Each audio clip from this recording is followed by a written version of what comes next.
Hey, today we're looking at the Lexus RX350, the F-Sport edition or F-Sport package, which takes this highly successful midsize SUV and makes it just a little bit edgier. You can't overstate how successful the RX350 is for Lexus. It's their #1 seller by far here in Canada, and it's loved by Consumer Reports, also JD Power and Associates for its reliability and its durability. And people who have these vehicles absolutely love them. It appeals to a wide range of people, and in order to appeal to those buyers that want a little bit more in the way of driving dynamics, that's why they've made this F-Sport. It's a premium model though. The regular RX350 starts around $46,000. If you want the F-Sport edition, it's $55,400. For that, you get a slightly unique look. You obviously get a better looking front grille, you get these beautiful smoked alloy wheels, and the car has a different suspension as well. The interior comes nicely equipped as well.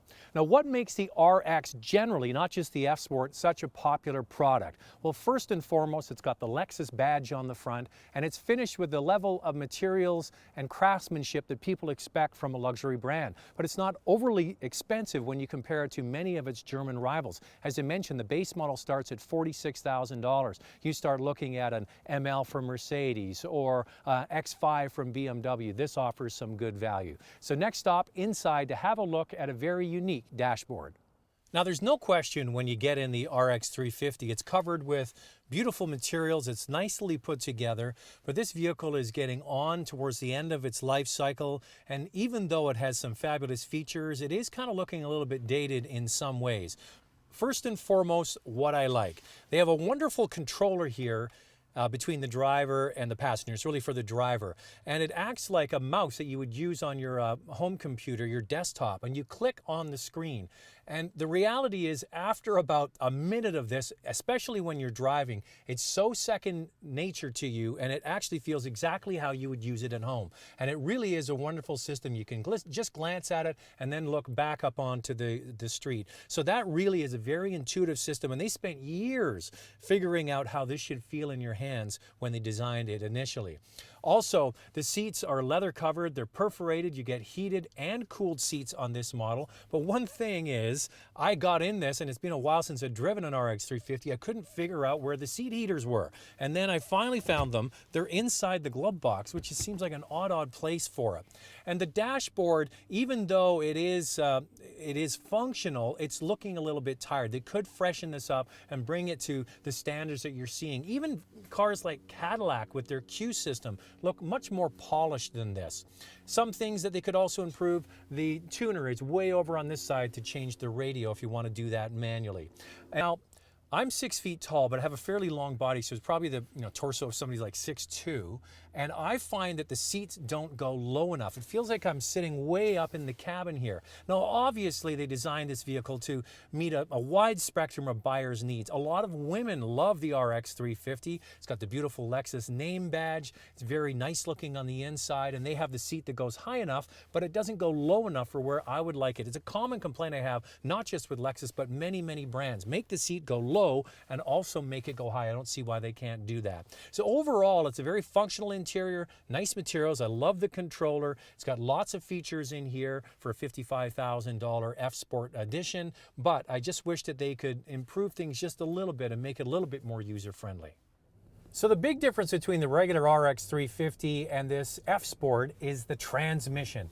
The 350 comes with a 6-speed automatic transmission, and this comes with an 8-speed automatic transmission. 2 extra gears makes a huge difference in the ratios, and where you notice it most, I'm sitting at a stop now, is when you take off. This vehicle just snaps out of the pocket, and then you can cruise along with ease. And also, when you're driving along, you want to downshift a gear or two. It seems to be in the right gear most of the time.